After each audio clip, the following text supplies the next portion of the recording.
मेरे गुफ्तगू से रिलेटेड जो बात है वो अर्ज कर रहा हूं। नबी पाक सल्लल्लाहु अलैहि वसल्लम ने फरमाया, ऐ अंसार, ये बात सही है कि मैंने थोड़ा माल मुहाजिरीन को ज्यादा दिया है, लेकिन क्या तुम इस बात से राजी नहीं हो? क्या इस बात से तुम मुतमईन नहीं हो कि लोग सारी दुनिया ले जाएं और जिसके पास दुनिया ना हो वो मोहम्मदुर रसूलुल्लाह को ले जाए? जिन गरीबों के पास माल ना हो, मेरे आका ने फरमाया, वो अल्लाह के रसूल को साथ ले जाए। आज हमारे पास फख्र करने का सबसे बड़ा जरिया मेरे मुस्तफा की मोहब्बत, नबी करीम सल्लल्लाहु तआला अलैहि वसल्लम की निस्बत पाक है।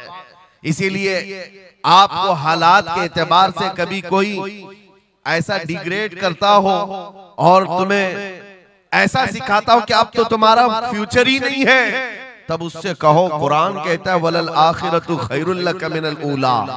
रब फरमाता है महबूब की हर आने वाली घड़ी पिछली घड़ी से ज्यादा बेहतर है। आएगा, अच्छा वक्त भी आएगा। अंधेरे में हम बैठे हैं तो इसका मतलब ये नहीं है कि सुबह होगी ही नहीं, सुबह तो होनी है, उजाला तो आना ही है। लेकिन आप सबको मेरे अजीजों इस दौर में जिस पर जमे रहना है वो क्या है? वो ईमान पर इस्तिकामत है। अपने दीन का सौदा होने नहीं देना, हुजूर पाक की मोहब्बत में कोई कमी आने न देना। मैं तो कहता हूँ उस खच्चर से ज्यादा गैरतमंद कौन हो सकता है जो मदीने तैयबा का है। गधा जिसको आप कह सकते हो या घोड़ा जिसको कह सकते हो, इन दोनों के बीच में एक नस्ल होती है खच्चर की। खच्चर, हुजूर पाक सल्लल्लाहु तआला अलैहि वसल्लम के पास एक खच्चर तोहफे में लाया गया था खैबर की जंग में। हुजूर पाक ने कबूल किया। यहूदियों का इलाका है खैबर, वहां हुजूर पाक सल्लल्लाहु अलैहि वसल्लम की बारगाह में जब ये हदियतन आया, और वो हदिया जिस पर हुजूर ने सवारी की, जिंदगी भर मेरे आका सल्लल्लाहु अलैहि वसल्लम जिस खच्चर पर सवारी करते रहे, ये तोहफे में आया था। जानते हो जिस वक्त ये खच्चर हुजूर की बारगाह में हदियतन पेश किया गया, नबी पाक सल्लल्लाहु तआला अलैहि वसल्लम से वो अपना सर हिला हिला करके बात कर रहा था और हुजूर मुस्कुरा रहे थे। साहबा ने पूछा, आका ये क्या कह रहा है? सुनो, तवज्जो, हम उम्मत हैं और हुजूर पाक सल्लल्लाहु तआला अलैहि वसल्लम से मोहब्बत करने की बात करते हैं। अशरफुल मखलूकात है, जानवर नहीं, लेकिन एक जानवर नबी पाक सल्लल्लाहु अलैहि वसल्लम के दरबार में क्या कह रहा है? हुजूर फरमाते हैं, ये खच्चर मुझसे कह रहा है, आका अब तक मैं एक यहूदी की मिल्कियत में था, मेरा मालिक यहूदी था और उसी के घर में रहता था, वो मुझसे सामान लदवाता था इधर से उधर। लेकिन या रसूल अल्लाह सल्लल्लाहु अलैहि वसल्लम, जब कभी वो मेरी पीठ पर बैठना चाहता मैं गिरा देता, मैं बैठने नहीं देता था। खच्चर कह रहा है यहूदी मेरा मालिक था, लेकिन जब भी वो बैठने की कोशिश करता मेरी पीठ पर, मैं उसे गिरा देता। हुजूर फरमाते हैं, उससे पूछा, ऐसा तू क्यों करता था? ऐसा तू क्यों करता था? सुनो मेरे अजीजों, खच्चर कहता, आका मैं उन खच्चरों की नस्ल में हूं कि मेरे बाप दादाओं की पीठ पर अल्लाह के नबी सवारी किया करते थे, बनी इस्राइल के अंबिया सवारी करते थे, और उनकी नस्ल का मैं आखिरी खच्चर हूं, और सिलसिले अंबिया में आप आखिरी नबी हैं। मुझे मेरी माँ ने ये कहा था कि अपनी पीठ संभाल कर रखना, इस पर ताजदार अंबिया सवारी करे। सुभान अल्लाह, सुभान अल्लाह। खच्चरों को इतना इल्म है, इन कादियानी गधों को इल्म नहीं। खच्चर का अकीदा है कि अल्लाह के नबी आखिरी नबी है, आखिरी रसूल है। मेरे अजीजों, अपनी पीठ को संभाल कर रखा कि कोई और बैठने न पाए, कि अल्लाह के रसूल बैठने वाले हैं। और उसके बाद आपको पता है उस खच्चर पर सवारी सिर्फ रसूलुल्लाह ने फरमाई, और वो खच्चर कितना गैरतमंद था, कितना गैरतमंद था कि उस पीठ पर किसी और आलाइश को और नापाकी को कभी गवारा नहीं किया। और हद तो ये है, हदीसों में मौजूद है, हुजूर पाक सल्लल्लाहु तआला अलैहि वसल्लम की जब वफात हुई तो ये जिंदा रहा, लेकिन जानते हो सिर्फ 3 दिन के बाद बीरे गरस, एक कुआं है जिसमें छलांग लगाकर ये जान दे दी कि अब इसके बाद कोई नहीं बैठेगा जो रसूलुल्लाह की सवारी है।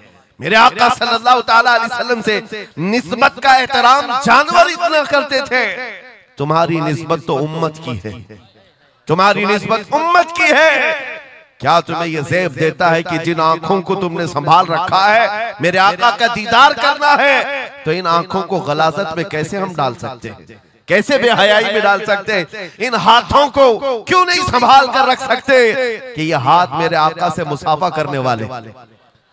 अकीदा है कि नहीं है? यकीन है कि नहीं? मेरे आका ने फरमाया क़यामत के दिन मैं मुसाफा करूंगा। हुजूर पाक सल्लल्लाहु तआला अलैहि वसल्लम से जब मुसाफा करने की तमन्ना है तो फिर इस हाथ की कितनी हिफाजत होनी चाहिए। वो खच्चर अपनी पीठ पर किसी और गैर को बर्दाश्त नहीं किया, सिर्फ इसलिए कि ये पीठ मैंने संभाल रखी है अल्लाह के रसूल के लिए। आज हम बच सकते हैं अपने हाथों को, अपने पैरों को, अपनी आंखों को, अपनी जुबान को सिर्फ इसलिए बचा कर रखें कि ये सारी अमानत रसूलुल्लाह की है। क्यों? बरेली से यही तो आवाज आती है, हमारा अपना कुछ नहीं है, दहन में जुबान तुम्हारे लिए। या रसूल अल्लाह बदन में है जान, और हम आए यहाँ और उठे भी वहां। जब रसूलुल्लाह के लिए जीना है तो मेरे अजीजों हमें हर शय की हिफाजत भी जरूरी है। कहीं ऐसा ना हो कि हमारी गर्दन में कोई दूसरा पट्टा डालने की कोशिश कर रहे, कभी ना हो कि किसी और की गुलामी का पट्टा हमारी गले में पड़ जाए। नहीं, हम रसूलुल्लाह के जन्नत रसूलुल्लाह। दुनिया अगर हमें पहचाने तो बेदम वारसी का वो शेर याद रखो। बेदम वारसी बड़े आशिक रसूल हैं, कहते हैं सके तैबा सब मुझे कह कर के पुकारे, बेदम यही रखियो मेरी पहचान मदीने वाले। दुआ ये करते थे कि ऐ अल्लाह, ऐ रसूल पाक मेरी पहचान इतनी बना दे कि दुनिया मुझे तैबा का कुत्ता कहे, इसके अलावा मेरी कोई पहचान ना हो। मुझे दुनिया अगर पहचाने तो हुजूर के नाम से पहचाने। अजीज़ान गिरामी वक़ार, इतनी गैरत तो तुम्हारे अंदर आनी चाहिए कि हुजूर पाक सल्लल्लाहु तआला अलैहि वसल्लम से हमारा नाम जुड़ा हुआ है और हमें हर शय को संभाल कर रखना है।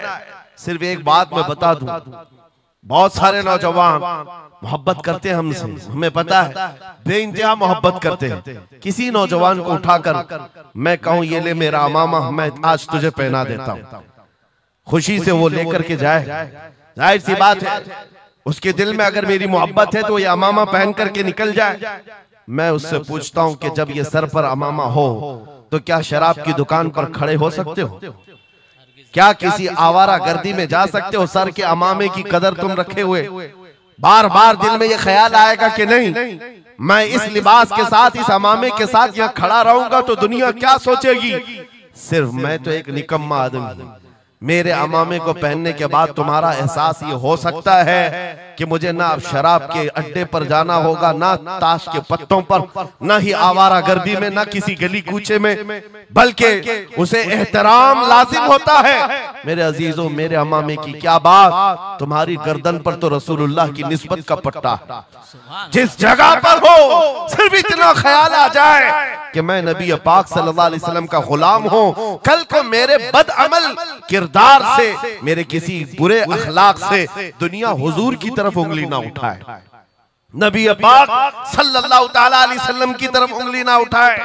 ये आज आपकी जरूरत है मेरे अजीजों, तुम्हारी निस्बतें हुजूर से वाबस्ता है तो तुम्हारा हर अमल दुनिया के सामने आईने की तरह है। जानते हो जब ईद हो, बकरीद हो के जुलूस ईद मिलाद हो, दुनिया तुम्हें देखती है और पहचानना चाहती है कि कौन है मोहम्मद सल्लल्लाहु अलैहि वसल्लम। तुम अपने अखलाक से सफीर हो, तर्जुमान हो रसूलुल्लाह के, अपने अमाल से हुजूर पाक सल्लल्लाहु अलैहि वसल्लम की तर्जुमानी कर सकते हो और दुनिया हुजूर की तक पहुंचने का तुम जरिया बन सकते हो। आज एक हदीस में आपके सामने रखता हूं, हजरत उमर फारूक का दौर है। एक शख्स मदीने तैयबा में कर्जा लिया था किसी से और कर्ज चुका नहीं पा रहा था, और वो भी सहाबी हैं जिनसे कर्जा लिया है। उन्होंने आकर के मुकद्दमा कर दिया हजरत उमर के पास। तवज्जो से हजरत उमर ने उस कर्जदार को बुलाया, कर्ज जिसके ऊपर था, बुलाया, कहा कि इनका कर्जा क्यों नहीं अदा करता? कहा मेरे पास कुछ चीज है नहीं, अदा कर दूंगा, मुझे मोहलत चाहिए, टाइम चाहिए। कहा कितना टाइम? बस 2 दिन का वक्त दे दें, मैं जाऊंगा अपने वतन और आकर के मदीने में इनका कर्जा अदा कर दूंगा। लेकिन अब वो पकड़ा गया हुआ आदमी है, इसको छोड़े तो किसकी जमानत पर छोड़े? जाहिर सी बात है कोर्ट में जब तुम्हारी गिरफ्तारी हो जाए, कचहरी में कोर्ट में हाजिरी होती है तो कोई ना कोई जामिन होता है जिसकी जमानत पर तुम्हें बेल दी जाती है। हजरत उमर ने पूछा, कोई तुम्हारा जमानत लेने वाला है यहाँ मदीने में?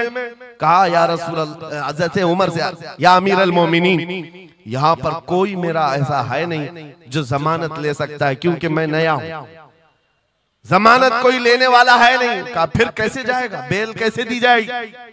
भरे मजमे में से एक सहाबी हजरत अबू दरदा खड़े होते हैं, कहते हैं, अमीरुल मोमिनीन, मैं इसकी जमानत लेता हूं, मैं इसकी जमानत लेता हूं। हजरत उमर फारूक ने कहा, अगर ये बंदा 2 दिन के बाद नहीं लौटा तो तुम्हें जेल में रखा जाएगा। जामिन के साथ यही होता है ना। तो उन्होंने कहा, मुझे तस्लीम है। हजरत उमर के पास उन्होंने कबूल कर लिया और वो बंदा चला गया। 3 लोग हैं यहाँ पर, एक कर्ज दिया हुआ आदमी, एक कर्ज लिया हुआ और एक जमानत दिया हुआ। ये तीनों लोग अदालत से रिलेटेड हैं। अभी 2 दिन गुजर गए, हजरत उमर इंतजार कर रहे थे। शाम करीब आ गई, अदालत लगी हुई थी। आपने पूछा कि फलां जो कर्जदार था आया? लोगों ने कहा, अभी नहीं आया। कहा, बुलाओ अबू दरदा को जिन्होंने जमानत दी थी। बुलाया गया, कहा, तुम्हारी गिरफ्तारी हो सकती है, तुमने जिसकी जमानत ली थी वो नहीं आया। हजरत अबू दरदा कहते, मेरा यकीन है वो आएगा, मेरा यकीन है वो आएगा। मगरिब होने से पहले पहले वो बंदा देहात का रहने वाला दौड़ता हुआ आ गया, कर्जा वापस लेकर के आया। हजरत उमर के पास जब उसने रखा कि ये मेरे कर्ज की वापस मैं अमानत लेकर के आया हूं, बुलाएं उस सहाबी को जिनका कर्जा मैंने लिया था। वो सहाबी आए, कहा कि 2 दिन का ये वक्त लिया था और वापस लाकर तुम्हारा कर्जा दे दिया है। उस सहाबी ने कहा, अमीरुल मोमिनीन, मैं माफ करता हूं, मुझे नहीं चाहिए कर्ज, वापस नहीं चाहिए। अजीब मामला है। कहा, मैं माफ करता हूं। अब सुनो, हर एक से हजरत उमर ने पूछा, उस देहाती शख्स से पूछा। तीनों की जो बात है वो सबसे ज्यादा इंपॉर्टेंट है आज हमारे लिए। उस कर्जदार से पूछा, तू भाग गया था, अपने घर गया था और यहाँ मदीने में कोई तुझे पहचानता नहीं था, गया था तो वापस वहीं से वहीं चला जाता कहीं तो तुझे ढूंढना मुश्किल होता। क्या बात है कि तू वापस लौट करके आया इस कर्जे को अदा करने के लिए? वो गरीब इंसान कहता है, अमीरुल मोमिनीन, चाहता तो मेरे पास रास्ते थे, उधर से उधर भाग जाता। मुसलमानों सुनो, जो लोग धोखाधड़ी करते हैं और लोगों के पैसे गबन करके खा करके बैठे रहते, वो एक सहाबी है, गरीब है, कहते हैं, अमीरुल मोमिनीन, मैं चाहता तो उधर से भाग कर चला जाता, लेकिन दिल में ये ख्याल आया कि अगर मैं चला गया तो बाद में दुनिया ये ना कहे कि मोहम्मद अरबी के गुलाम गद्दार होते, कहीं दुनिया ये ना कहे कि मोहम्मद अरबी के गुलाम धोखेबाज होते हैं। मेरे अमल से मेरे नबी की बारगाह में कोई उंगली ना उठाए, इसलिए मैं वापस आ गया। दूसरे वो सहाबी को हजरत उमर ने पूछा जिन्होंने जमानत दी थी, अबू दरदा, तुम तो इसको पहचानते भी नहीं थे, तुमने जमानत क्यों दे दी? क्या यकीन था तुम्हारा कि ये आएगा? हजरत अबू दरदा कहते हैं, डर तो सबको था, अजनबी को कौन जमानत देता है, लेकिन या अमीर अल मोमिनीन, बात इतनी थी, पूरे मजमे में सन्नाटा था, एक अजनबी के लिए जमानत देने वाला कोई नहीं था। मैं सिर्फ इसलिए खड़ा हो गया कि कल को दुनिया ये न कहे मोहम्मद अरबी के गुलामों में मदद करने का जज्बा खत्म हो गया, कोई हुजूर के बारे में ये न कह दे कि इनके गुलामों में रवादारी खत्म हो गई है, लोगों की मदद करने का जज्बा खत्म हो गया। हजरत उमर ने उस सहाबी से पूछा जिन्होंने कर्जा छोड़ दिया, माफ कर दिया, कहा तुम्हारी वजह से तो मुकदमा हुआ था, जब वो कर्ज लेकर वापस आया है तुमने माफ क्यों कर दिया? उस सहाबी ने भी कहा, यार अमीर अल मोमिनीन, चाहता तो मैं ये रकम लेकर चला जाता, लेकिन मैंने भी दिल में ये सोचा कि कल को दुनिया ये न कहे मोहम्मद अरबी के गुलामों में माफ करने का जज्बा भी खत्म हो गया है। तीनों का अमल हुजूर से रिलेटेड है, तीनों का अमल नबी पाक सल्लल्लाहु ताला अलैहि वसल्लम से ताल्लुक रखता है। ऐ सुन्नियों, क्या आज हमारे हर अमल के साथ हमें ये नहीं सोचना चाहिए दुकान में बैठकर हो सकता है तुम 1 रुपया ज्यादा किसी को डाल दो, 1 रुपये से तुम्हारा कुछ होता नहीं, लेकिन साथ सामने आए हुए आदमी का ईमान बिगड़ न जाए, कहीं तुम्हारा चेहरा, तुम्हारी दाढ़ी, तुम्हारी टोपी, तुम्हारे नाम से वो दिल में ये नफरत ना पाल ले कि मोहम्मद अरबी के गुलाम झूठे होते हैं, नाउज़ बिल्लाह। तुम्हारे अमल से नबी पाक सल्लल्लाहु ताला अलैहि वसल्लम की तरफ उंगलियां उठाई जा सकती। इसलिए होना भी तो इंग्लैंड की बात है, माजी करीब की बात है। बस में एक कंडक्टर ने एक नौजवान को हाफ पाउंड, जो पेनी होती है वहां पर, आधा पाउंड ज्यादा दे दिया था। टिकट पैसे लेकर के वापस जो चेंज देना था, आधा पाउंड ज्यादा दे दिया था। वो नौजवान ने ले लिया, रख लिया, कहा इसको क्यों लौटाऊं, इसको क्यों लौटाऊं। लेकर बैठा रहा, 1 घंटे का सफर था। दिल में 2-3 मरतबा ख्याल आया, हाफ पाउंड लेकर करूं भी क्या, इसको दे देता हूं। फिर दिल में ख्याल आया, इसको देकर क्या करूं इस काफिर को। बाद में इसी कश्मकश में बात ऐसी आई कि वो नौजवान कहता है, बस से उतरने से पहले मैंने वो हाफ पाउंड कंडक्टर को दे दिया। कहा आपने 1 घंटा पहले मेरा टिकट निकाला था, उसमें ये हाफ पाउंड आपने ज्यादा मुझे लौटाया था, ये ले लीजिए आपकी। वो कंडक्टर कहता है, ये गलती से हाफ पाउंड ज्यादा नहीं गए थे, मुसलसल कई सालों से मैं इस्लाम को पढ़ रहा हूं, मोहम्मद अरबी सल्लल्लाहु अलैहि वसल्लम की सीरत पढ़ रहा हूं। नबी पाक सल्लल्लाहु अलैहि वसल्लम की सीरत का सबसे अहम चैप्टर मैंने ये पढ़ा था कि वो सबसे ज्यादा अमानतदार थे। मैंने आज ये तय किया था, किसी मुसलमान को मैं देखूं कि वो 1400 साल पहले वाली अमानत अब भी बाकी है या नहीं। तूने हाफ पाउंड लौटा करके मेरे ईमान को मजबूत कर दिया, अब मैं इस्लाम में दाखिल होता हूं। सुभान अल्लाह। नारे तकबीर, नारे रिसालत, अज़मते रसूल। तुम्हारा छोटा सा अमल, वो नौजवान कहता है हाफ पाउंड में मैं मेरा इस्लाम बेच भी सकता था, और लौटा दिया है तो किसी बंदे के हुजूर की गुलामी में दाखिल होने का सबब भी बन गया। इसलिए अजीजा ने गिरामी औकात, हमारा हर अमल बड़ा जिम्मेदार है, हमारा हर अमल बड़ा जिम्मेदार है। सिर्फ आज के दौर में आपको एहसास में ये दिलाना चाहता हूं कि कुरान तुम्हारे मुतालिक कहता है, कुंतुम खैर उम्मतिन, तुम सबसे बेहतरीन उम्मत हो, सबसे बेहतरीन उम्मत हो जो इंसानों में निकाले गए हो। मुझे बताओ, अल्लाह की सर्टिफिकेट के बाद किसी कीड़े मकोड़े की सर्टिफिकेट की जरूरत होगी आपको? दुनिया आतंकवाद कहे, दहशतगर्द कहे, टेररिस्ट कहे, 1000 बार कहे, हमारी पेशानी पर चिपका के घुमाए, हमें फर्क नहीं पड़ता। मेरा मौला फरमा रहा है, तुम खैर उम्मत हो, तुम खैर उम्मत हो, और खैर उम्मत रहेंगे क्योंकि जिसने हमें पैदा किया वो खुद फरमा रहा है। और एक बात, छुप छुप करके जीने की भी जरूरत नहीं। नाम मुसलमान है तो ऐलान मुसलमान। कोई जुर्म तो नहीं किया ना इस्लाम में आकर के, या इस्लाम पर चल करके कोई जुर्म है। और ये नाम छुपाने की जरूरत इसलिए नहीं कि अल्लाह ताला कुरान में फरमाता है, हुवा सम्माकुमुल मुस्लिमीन, वो अल्लाह है जिसने तुम्हारा नाम मुसलमान रखा है, जो खालिक कायनात है। फख्र करने की 1-2 चीजें नहीं, हजारों चीजें तुम्हारे पास। लेकिन होता यह है कि आज के हालात में हर कोई एहसास कमतरी में मुब्तला है, डराने की सूरत पैदा कर रहे हैं। ये जितने भी सोशल मीडिया पर चीजें वायरल की जाती हैं, इधर से उठाओ उधर पहुंचाओ, वीडियोस हो, फोटोज हो, सब मुसलमानों के दिलों में ये चीज बिठाने की कोशिश की जा रही है कि तुम बहुत गए गुजरे हुए हो, तुमसे कुछ नहीं हो सकता। और मैं बार बार अपनी तकरीरों में ये ऐलानन कहता हूं कि जो हमें कह रहे हैं ये पंचर पुत्र हैं, इनके पास कुछ भी नहीं होता, ये टूटे हुए हैं, बिखरे हुए हैं। फिर मैं उनसे पूछता हूं, 24 घंटे हम पर टीवी में डिबेट क्यों करते हो, बार बार क्यों डिबेट करते हो? वजह यह है, उन्हें पता है। और दूसरी किसी कौम को इतना टारगेट करते हुए देखा है आपने? कभी देखा हो तो मुझे बताओ। हजारों कौमें और भी जीती हैं, लेकिन इलेक्शन में हमारा ही नाम, टीवी पर मीडिया पर हमारा ही नाम, दाढ़ी हो, टोपी हो, मस्जिद हो, मेहराब हो, बुर्का हो, मस्जिद हो, यही सारी चीजें। क्यों? इसलिए कि आपको ये एहसास दिलाना है। तुम कह रहे हो हमारे पास कुछ नहीं, दुनिया कहती है नहीं, बहुत कुछ है तुम्हारे पास, बहुत कुछ है तुम्हारे पास। और वो बहुत कुछ क्या है? जिसको 100 साल पहले अंग्रेज कहता था, ये फाका कश मौत से डरता नहीं, जरा रूहे मोहम्मदी इसके बदन से निकाल दो। हाँ, इकबाल ने कहा था, अंग्रेजों का ये नारा था, रूहे मोहम्मदी इनके पास है।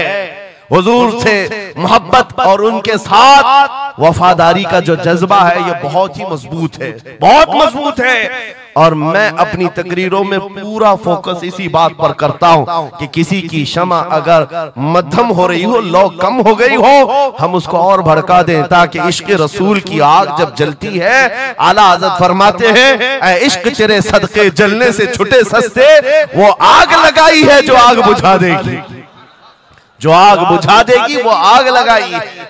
इसलिए ऐ सुन्नियों, इस दौर में फख्र के साथ ही जीना है। जो चीज तुम्हारे पास है, मैं बार बार एक चीज पूछता हूं, क्या आपको अगर दुनिया हुजूर का गुलाम कहे तो कोई एतराज है?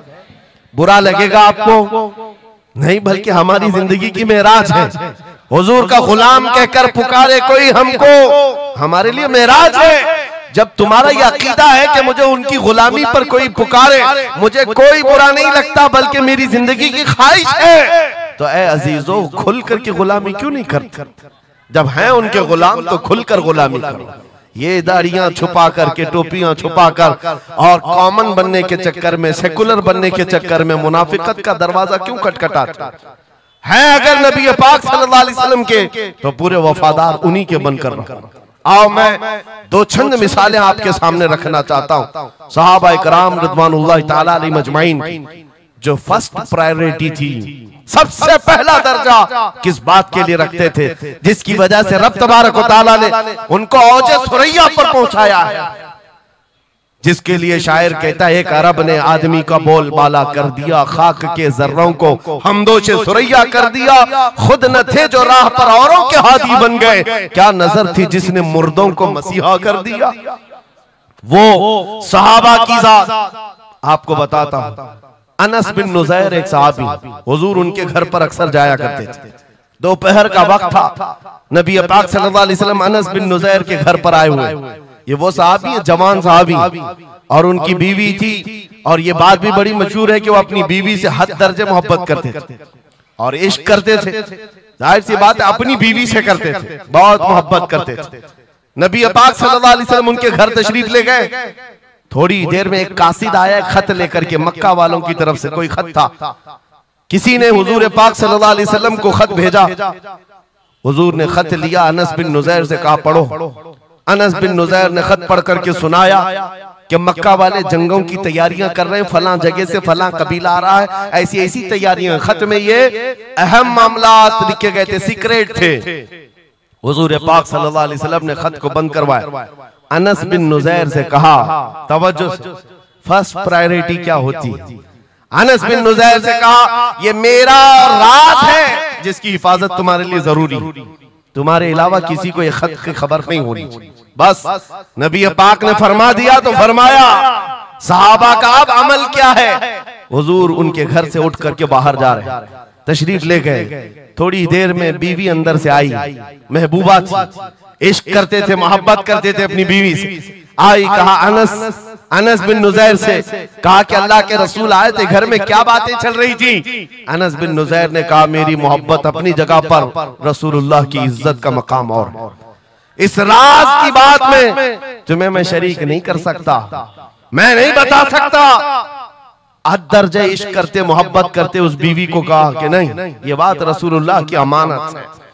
बीवी ने हंसते हुए कहा अनस बिन नुज़ैर से, कहा अनस क्या छुपाते हो, मैंने सब सुन लिया है, मक्का वाले जंगों की तैयारियां कर रहे, फलां कबीला फलां जगह, खत मैंने पूरा सुन लिया। इतना कहना था बीवी का, अनस बिन नुज़ैर खड़े हो गए और सीधे गर्दन पकड़ ली अपनी बीवी की, जिसको मोहब्बत करते, गर्दन पकड़ ली। कहा मैं इस गर्दन को उस वक्त तक नहीं छोड़ूंगा जब तक रसूलुल्लाह का फैसला ना आ जाए, कहीं मैं मुजरिम ना हो जाऊं कि रसूलुल्लाह के राज को इफ्शा करने के जुर्म में मैं अजाब में मुब्तला ना हो जाऊं।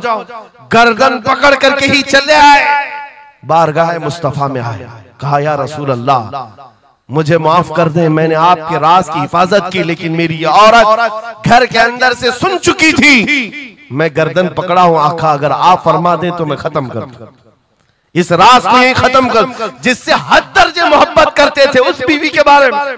मेरे आका ने फरमाया अनस बिन नुज़ैर से गर्दन छोड़ दो, वो मेरी सहाबिया, जैसे राज तुम्हारे पास महफूज है वैसी राज उसके पास भी महफूज है। तब उन्होंने गर्दन हटा दी और अपनी बीवी से कहा, जो कुछ भी मैंने किया है इसका बुरा ना मानना, तुझसे जो इश्क मोहब्बत है वो और है, रसूलुल्लाह से जो अजमत और उनकी इज्जत जो मेरे दिल में है वो और है। इन दोनों के दरमियान कोई कंपैरिजन नहीं है, कोई मुआजना नहीं हो सकता। नबी पाक सल्लल्लाहु तआला अलैहि वसल्लम के सिलसिले में जो फर्स्ट प्रायोरिटी थी सहाबा की, इसी के मुताल्लिक कुरान कहता है अल्लाह ही के लिए इज्जत है, रसूल के लिए इज्जत है और इन मोमिनीन के लिए इज्जत है जिन्होंने फर्स्ट प्रायोरिटी दी है। आपको एक बात बता दूं, एक हबशी रंग के सहाबी, काले रंग के सहाबी हुजूर पाक सल्लल्लाहु अलैहि वसल्लम के पास आए, का शादी करना, लड़की कोई देता नहीं, चेहरा रंग काला, नाक चौड़ी। नबी पाक सल्लल्लाहु अलैहि वसल्लम ने फरमाया मैं तेरी शादी कराता हूं। अंसार सहाबा में से एक सहाबी के घर भेजा इनको पैगाम दे करके, और उनकी बेटी मदीने की सबसे खूबसूरत औरत, सबसे खूबसूरत लड़की, और इस काले रंग के सहाबी से कहा जा उस घर पर, ये इम्तिहान के दौर है मेरे अजीज, इम्तिहान के दौर है। हुजूर ने फरमाया जाकर कहना कि मैंने भेजा है तुम्हारी बेटी से निकाह के लिए। ये काले रंग के सहाबी थे, आए उस सहाबी के घर, अंसारी के मियां बीवी बैठे हुए थे, बेटी अंदर थी। इनको आते ही पूछा कि क्या बात है, किस लिए आए? कहा सुना है आपके घर में जवान बेटी है, मैं निकाह का पैगाम लेकर आया। सादी सी बात, सीधी सी बात। उन्होंने ऊपर से नीचे देखा, उनकी लड़की, उनकी बेटी मदीने की हसीन तरीन खूबसूरत लड़की है और निकाह का पैगाम लेकर के आने वाला हबशी रंग का है। उन्होंने ऊपर से नीचे देखा और उसके बाद कहा जाओ हम बाद में बताते हैं। बस इतनी सी बात, मना नहीं किया, कहा जाओ हम बाद में बताते हैं। हुजूर पाक सल्लल्लाहु अलैहि वसल्लम की बारगाह में आएंगे, अपनी बेटी से पूछ लेंगे, आएंगे तुम्हारे पास। उस काले रंग के सहाबी के लिए कोई ताज्जुब की बात नहीं थी। वो कहते हैं रोज रिजेक्ट होता था, यहां से भी हो गए, वापस चल पड़े हुजूर के दरबार में। तवज्जो मेरे अजीज, अंदर बैठी हुई वो दुशीजा, वो खातून, वो बेटी अंसार सहाबा की बाहर आई, पूछा बाबा कौन आया था? कहा एक नौजवान आया था। कहां से? रसूलुल्लाह ने भेजा था। किस लिए? बेटी ने पूछा बाप से। बाप कहता तेरे निकाह का पैगाम लेकर के आया था। बेटी ने पूछा आपने क्या कहा? कहा कोई मैच नहीं है, तुम्हारा और उसका कोई मैच नहीं था। मैंने कहा बाद में देखा जाएगा। बेटी वहीं खड़ी होकर के कहती है बाबा आपको पता है आपने किस कासिद को वापस भेजा है? आपने उस आने वाले के रंग को देखा, भेजने वाले के हुस्न को नहीं देखा। किसने भेजा आपने वो नहीं देखा। आपको तो इस बात का ख्याल आना चाहिए अल्लाह के रसूल के कह देने के बाद फिर अपनी ख्वाहिशात कोई माने नहीं रखती, कोई मैचिंग नहीं होती है। जब रसूलुल्लाह ने फरमाया है फर्स्ट प्रायोरिटी हुजूर की बात होती है। ये सहाबी अपनी बेटी की बात सुनकर वापस लौट आए और दौड़ते हुए बारगाह मुस्तफा में आते हैं। मेरे आका के पास वो नौजवान सहाबी जो अपनी रिजेक्ट की खबर सुना ही रहे थे, ये दौड़ते हुए अंसारी सहाबी आए, कहा या रसूल अल्लाह गलती की माफी, मैंने ताखीर की, इस खता की माफी के लिए आया हूं। मैंने इन्हें मना नहीं किया था, थोड़ी देर का वक्त मांगा था। ऐ अल्लाह के नबी मैं हाजिर हूं, मेरी बेटी भी दिलो जान से हाजिर है, आपके फरमान पर लब्बैक है या रसूल अल्लाह। हुजूर पाक की बारगाह में जब वो सहाबी ने कहा मेरे अजीजों ये सहाबा का वो ईमान था जहां उन्होंने अपनी ख्वाहिशात को खत्म कर दिया था, अपनी ख्वाहिशात को कत्ल कर दिया था। वो ये नहीं देखते थे मेरे मैच क्या है, मेरी ख्वाहिश के मुताबिक क्या चीज है। आज जैसे दीन पर अमल करने के लिए भी नौजवान ये सोचते हैं मेरी मर्जी के मुताबिक हो तो अमल करूंगा। नहीं, हम यहाँ पर जीने के लिए आए हैं, अपनी मर्जी से जीने के लिए नहीं आए, रसूलुल्लाह की मर्जी से जीने के लिए आए हैं। ताजु शरिया ने जिसके मुतालिक कहा था जिंदगी ये नहीं है किसी की किसी के लिए, जिंदगी है नबी की नबी के लिए। ना समझ मरते हैं जिंदगी के लिए, जीना मरना है सब कुछ नबी के लिए। सुभान अल्लाह, अल्लाह, नारे तकबीर, नारे रिसालत, नारे हैदरी, उलमाए अहले सुन्नत, हजरत अल्लामा मुफ्ती सलमान अजहरी साहब। सुभान अल्लाह, सुभान अल्लाह। मेरे अजीजों उन सहाबा ने फर्स्ट प्रायोरिटी जो दी है वो गैरत के साथ जिया करते थे कि हुजूर की बात है तो फिर सबसे पहली बात। जब हम ये सारी चीजों की तरफ आगे बढ़े अल्लाह करीम इज्जतें फिर नवाजेगा। इज्जतें वापस आई। उनके जो हम गुलाम थे खल्क के पेशवा रहे, उनसे फिरे जहां फिरा फिर आई कमी वकार में। जो इज्जत में कमी आई है ये डोर के टूटने से आई है, या डोर के कमजोर होने से आई है। पूरी दुनिया आज एड़ी चोटी का जोर सिर्फ इस बात पर लगाती है, इस बात पर लगाती है कि तुम हुजूर पाक की मोहब्बत की बात ना करो, बाकी कोई बात करना करो। आपको पता है नमाजों की तबलीग करने वाले चिल्ले छट्टियां और भी दीगर बहुत सारे लोग मौजूद हैं। छट्टी शरीफ तो सरकार गरीब नवाज की मैंने साथ में कह दिया, लेकिन नमाजों की सिर्फ अमल की तबलीग करने वाली बड़ी बड़ी जमातें हैं, उनसे न गवर्नमेंट को कोई खतरा है न इजराइल को खतरा। हाँ आप देख लेना, मालूम कर लेना मेरी इस बात। इजराइल जैसा कट्टर दुश्मन इस्लाम वो तक कुछ तंजीमों को कहता है ये सेफ तंजीमें हैं, मुसलमानों में सेफ तंजीमें। कौन सी? जो सिर्फ नमाज रोजे की बात करती है और कुछ नहीं करती बस। हाँ डेंजर तंजीम वो है जो लब्बैक या रसूल अल्लाह कहती है। क्यों?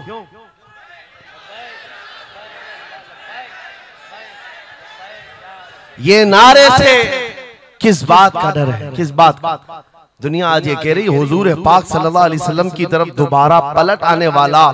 उनको पता है मेरे अजीजों, नमाज नमाज, रोजा रोजा, हज हज, ज़कात ज़कात, ये अमाल ठीक है, हम इसके मुनकिर नहीं है, हम भी अमल करेंगे। लेकिन जो कौम हुजूर की मोहब्बत की बात करती है, दुनिया को इस बात का खौफ है कि इन जमातों को अगर ये मोहब्बत वापस मिल गई तो फिर ये आम जवान नहीं रह जाता, फिर इनमें कोई खालिद बिन वलीद खड़ा हो जाता है, फिर इनके दरमियान सलाहुद्दीन अय्यूबी आ जाता है।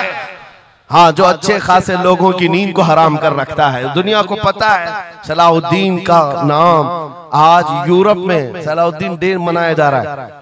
सलाहुद्दीन डे मनाया जा रहा है क्यों मेरे अजीजों? सिर्फ एक जर्नेल नहीं था, एक जंगजू नहीं था, एक सिपाही सालार नहीं था, बहुत बड़ा आशिक रसूल था। बेशक बहुत बड़ा आशिक रसूल, ऐसा कि एक मर्तबा बुर्निस नाम का एक ईसाई सिपाही सालार था, उसने मुसलमानों के काफिले को गिरफ्तार किया और उनको मारा पीटा, उनका माल लूटा। और जब जब मारता था तो क्या कहता था बुर्निस? सुनो, बहुत सारे ऐसे जो गीदड़ जत्थे में आकर हमला करते, वो बुर्निस उसी किस्म का आदमी था। मॉब लिंचिंग किया मुसलमानों की मुल्क शाम में, और मारते मारते एक जुमला कहता था, कहाँ है मोहम्मद, बुलाओ बचाने के लिए। हुजूर पाक की तरफ ताना देते हुए बार बार मारता था। यह खबर सलाहुद्दीन को पहुंच गई। सलाहुद्दीन के पास आकर लोगों ने बताया कि मुसलमानों के काफिले को लूटा गया, मारा गया। लूट मार तो हर जगह चलती थी, लेकिन मारने वाला बार बार कह रहा था, बुला मोहम्मद को। नाउजुबिल्लाह, ये वो जमाना था जब सलाहुद्दीन अय्यूबी की ऐसी बीमारी चल रही थी जिसमें लोगों ने कहा था कि अनकरीब इनकी वफात होने वाली, मौत के करीब वाली बीमारी थी, बिस्तर से उठ नहीं रहे थे। उस वक्त जब ये खबर दी गई, सलाहुद्दीन ने कपकपाते हाथों से दुआ किया था, मौला बस थोड़ी इतनी जिंदगी दे दे कि मैं बुर्निस को बता दूं, इतनी जिंदगी और दे दे। और उसके बाद 2.5 साल का अरसा गुजरा, बिस्तर से उठे, सही भी हुए, वाक़ा हुआ, फौजें इधर से उधर फैलाई, और फिर आपको पता है तारीख में मौजूद है वो वक्त आ ही गया, बुर्निस गिरफ्तार हुआ, सलाहुद्दीन अय्यूबी की फौज के नरगे में आ ही गया। क्योंकि तारीख बताती है बकरे की अम्मा कब तक खैर मनाएगी, एक दिन तो बकरीद आती ही है। सलाहुद्दीन के बाद जब वो कैदी गिरफ्तार होकर आया, सलाहुद्दीन की एक बात बहुत मशहूर थी, वो बड़े बड़े कैदियों को आजाद करने में मशहूर थे, बड़े बड़े जर्नेलों को, सिपाहियों को आजाद करते थे। 1 लाख से ज्यादा सिपाहियों को आजाद किया जो जंग में कैदी होकर आए थे, बहुत सारे लोगों को आजाद किया। बुर्निस को जब गिरफ्तार करके लाया गया और फिर सलाहुद्दीन अय्यूबी के पास पेश किया गया, पूछा सलाहुद्दीन ने, क्या गुमान है तेरा मेरे मुताल्लिक? उसने कहा, अब तक जो सुनता आया वही है कि आप रहमदिल हैं, खैरखा हैं और बहुत जल्दी आजाद करते हैं। सलाहुद्दीन ने कहा, अब तुझे अगर आजाद किया तो अल्लाह का अजाब आ जाएगा, अल्लाह का अजाब आएगा। और उसके बाद तलवार उठाई, उसकी गर्दन पर रखा। 2.5 साल पहले तूने कमजोर मुसलमानों को ये कहा था बुलाओ मोहम्मद को, कहाँ है? ये देख मोहम्मद रसूलुल्लाह ने मुझे भेजा है और तेरी गर्दन लेने के लिए भेजा है। तू रसूलुल्लाह को पुकारता है। अभी गुलाम जब तक जिंदा है वो काफी है। और उसके बाद तारीख में ये बात लिखी हुई है मेरे अजीजों, सलाहुद्दीन अय्यूबी बीमारी के आलम में 2.5 साल का जो अरसा गुजारा है, इस बात के इंतजार में कि जब तक हुजूर पाक की तरफ से जवाब नहीं दूंगा उस वक्त तक सलाहुद्दीन कभी बिस्तर पर एक रात भी नहीं सोए। खुली जमीन पर सोते थे और कभी पैर फैलाकर नहीं सोया, कभी पैर फैलाकर नहीं सोया। जब नबी पाक की शान में कोई कुत्ता भौंक रहा हो, सलाहुद्दीन को यह ज़ेब नहीं देता कि वो बिस्तर पर पैर फैलाकर सो सके। ये इश्क था, ये इश्क था जिसकी बुनियाद पर वो 12,000 का लश्कर लेकर एक बार उतरा था और 4 लाख की फौज को खदेड़ कर रख दिया था। ये ताकत और कुव्वत मेरे अजीजों हुजूर की मोहब्बत से आती है। हुजूर पाक की आजमत दिलों में बिठाओ, अल्लाह तुम्हारा रौब खुद कायम फरमाए, तुम्हारा रौब अल्लाह कायम फरमाएगा। लोगों को ये लगता है कि तंजीमें बनाना चाहिए, लोगों को ये लगता है कि फौज बनानी चाहिए। मैं कभी इस बात की बात नहीं किया, इसीलिए डरते नहीं, हम कोई सीक्रेट मीटिंग भी नहीं करते। आज लोग हमारी जासूसी में इतने पेश है, बहुत इधर की खबर उठाओ उधर की खबर ले जाओ, हर चीज कर लो मियां। हम छुप करके कोई बात करें तो तुम्हारे पास लगे हम जो बात करते हैं खुले मैदान में करते हैं। उसकी वजह यह है, उसकी वजह यह है कि हम वो जामे इश्क़े मोहम्मद अपने जवानों को पहनाना चाहते हैं, जिसे पहनने के बाद गली कूचों से भी गुजरे तो कई कीड़ों की यूं ही मौत होता है।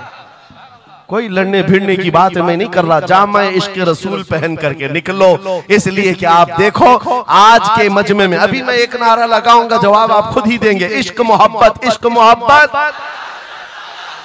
क्यों क्यों आला हजरत, आला हजरत, ये तो 2 वर्ड है, इश्क मोहब्बत, इश्क मोहब्बत। आप जवाब में आला हजरत, आला हजरत इसलिए कर रहे हैं कि पूरी दुनिया इस बात को गुट्ठी में पी चुकी है। इश्क का नाम आए, मोहब्बत का नाम आए, बरेली के इमाम का नाम ही आता है। इसीलिए मैं कहता हूँ 100 साल पहले हुजूर की मोहब्बत करने वाला एक वफादार गुलाम बरेली की जमीन पर सो चुका है, लेकिन हर जलसे की रौनक बना हुआ है, हर जलसे की जीनत बना हुआ है। और इसी बात के लिए मैं कह रहा हूं, ये इश्क मोहम्मद का जामा जो पहनता है वो मरता कभी नहीं है। अल्लाह उसके नाम को हमेशा जिंदा रखता है, सलामत रखता है। और जो गुस्ताखी कर रहे हैं इन कीड़ों का तो चंद दिनों के बाद पता भी नहीं होगा, खबर भी नहीं होगी। आप तो आज जान रहे हैं, तुम्हारे बच्चों को नाम भी मालूम नहीं होगा, कौन पाखंडी था, कौन भोगता था, पता ही नहीं मालूम। एक बहुत लंबी लिस्ट है गुस्ताखों की, 1400 साल से, सब पता है, याद रखा है आपने? किसी का नाम याद है? कितने गुस्ताख आए, कितने भोंकते रहे? नहीं, आए और चले गए, मौसम के साथ आते, मौसम के साथ जाते। लेकिन 800 साल पहले जो आशिक रसूल पुकार रहा था, शरफुद्दीन बूसीरी, उनका कसीदा बुर्दा हर एक को याद। बेशक बेशक सुना है कि नहीं सुना है? मौलाया सल्ली व सल्लिम दाइमन अबदा अला हबीबिका खैरिल खल्क़ि कुल्लिहिम। जुबान तुम्हें आती नहीं अरबी, लेकिन फिर भी ये जुमले आते हैं। क्यों? हुजूर के इश्क में बोले हुए जुमले।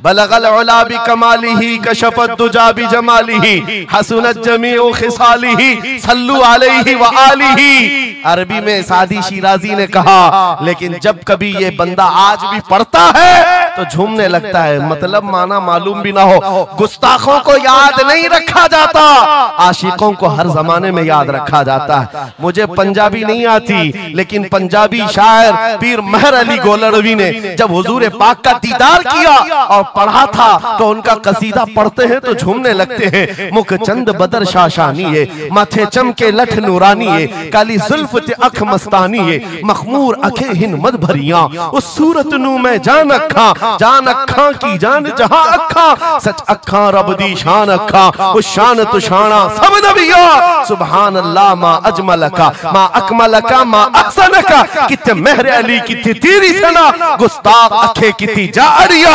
और इसी की तर्जुमानी बरेली के इमाम ने किया था कि वो कमाल हुस्न हुजूर है कि गुमान नक्स जहां नहीं, यही फूल खार से दूर है, यही शम्मा है कि धुआं नहीं। सुभान नारे तकबीर, नारे रिसालत, नारे हैदरी।